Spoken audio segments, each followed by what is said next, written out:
ज्येष्ठ अभिनेते मोहन जोशी आणि दिवंगत अभिनेत्री रीमा लागू यांनी मराठी आणि हिंदी सिनेविश्वासोबतच अनेक नाटकंही गाजवली आहेत. मालिका आणि सिनेमे करत असताना त्यांनी नाटकाशी नाळ कधीच तोडली नाही. गोड गुलाबी, आसू आणि हासू या नाटकांमध्ये दोघांनी एकत्र काम केलं होतं. दोघांची नाटकातली केमिस्ट्री ही प्रेक्षकांना आवडायची. हे सगळं असताना त्या दोघांचं एकमेकांशी पटत नव्हतं ही गोष्ट कोणालाही पटणार नाही. पण आसू आणि हासू या नाटकादरम्यान त्यांचं जोरदार भांडण झालं होतं. दूरदर्शनच्या मुलाखतीत मोहन जोशींनी हा किस्सा सांगितला. ते म्हणाले, माझं आणि रीमाचं कधीच पटलं नाही, कधीच नाही. कायम आम्ही हमरी तुमरीवर यायचो.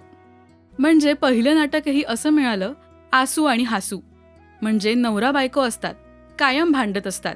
पहिल्या अंकात भांडण आणि दुसऱ्या अंकात सुद्धा भांडणच भांडण.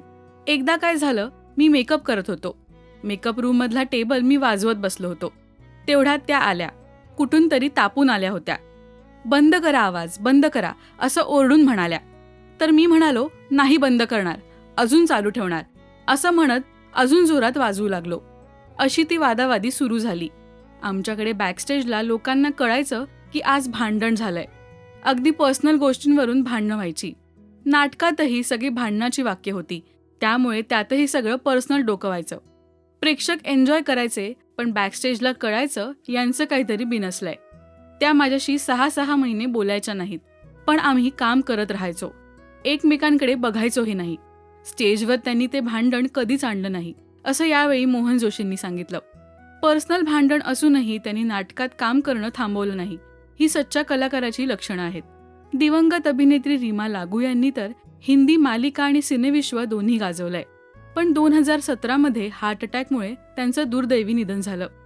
हयात नसल्या तरी त्यांचे चित्रपट, मालिका आणि नाटक प्रेक्षकांच्या मनात जिवंत आहेत.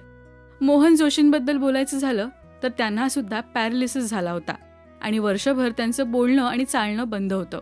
पण वर्षभरात रिकव्हर होऊन त्यांनी पुन्हा एकदा कामाला जोमाने सुरुवात केली. तर अलीकडेच त्यांचा देऊळ बंद 2 हा सिनेमाही भेटीला आला. तुम्हाला रीमा लागू आणि मोहन जोशींची आजवरची आवडलेली भूमिका कोणती हे आम्हाला कमेंट्समधून नक्की सांगा. मराठी सिनेविश्वातील बातम्या, अपडेट्स आणि गॉसिपसाठी सबस्क्राईब करा राजश्री मराठी.